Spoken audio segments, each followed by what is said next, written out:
तू फोटो करा मारा फोटो जा हम खड़े हां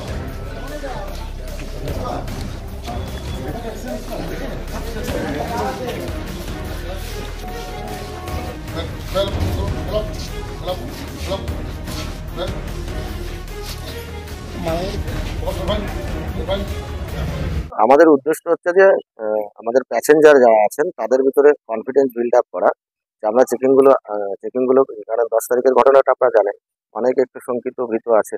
তো আমাদের সাথে সাথে কনফিডেন্স বিল্ড আপ করা এবং যদি কোনো নাশকতার চেষ্টা হয় সেটাকে প্রিভেনশন করা। নাশকতা কন্টিনিউ যদি আমরা সজাগ থাকি এবং সবাই মিলে এটা কাঁধে কাঁধ মিলে আমরা যদি যৌথভাবে কাজগুলো করতে পারি, যেমন পুলিশ, আমাদের জিআরপি, আমরা আর কেউ সবাই যৌথভাবে কাজগুলো করছি এবং আশা করি আমরা সাকসেস হব। এবং সাথে সাথে এটাও আমার রিকোয়েস্ট থাকবে সাধারণ প্যাসেঞ্জারের কাছে, তারা যেন আমাদের সঙ্গে সবসময় সহযোগিতা করে এবং কোনো রকম কোনো ইনফরমেশন পেলে সেটা যেন আমাদের রিয়েল টাইম আমাদের সঙ্গে শেয়ার করে। আর আপনারা নিশ্চয়ই দেখেছেন যে আমাদের যারা ট্রেনে অন্য স্টাফ আছে, যেমন আমাদের এসি অ্যাটেন্ডেন্ট বা প্যান্ট্রিকার স্টাফ, তাদের সঙ্গে আমি কথাবার্তা বললাম এবং আমাদের মোবাইল নাম্বার শেয়ার করলাম, কিছু হলে তারা আমাদের ইনফর্ম করবে। তো আমরা সবাই যদি যৌথভাবে এই কাজগুলো করি আমরা নিশ্চয়ই কামিয়াব হব।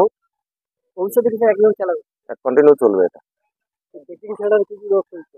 চেকিং ছাড়া যেগুলো আমাদের পার্কিং এরিয়াতে নজরদারি রাখা হচ্ছে, ট্রেনে নজরদারি রাখা হচ্ছে এবং আমাদের কি আছে সোর্স বিল্ড আপ করা হচ্ছে, সোর্স এনগেজ করা হচ্ছে, এগুলো আমরা করছি।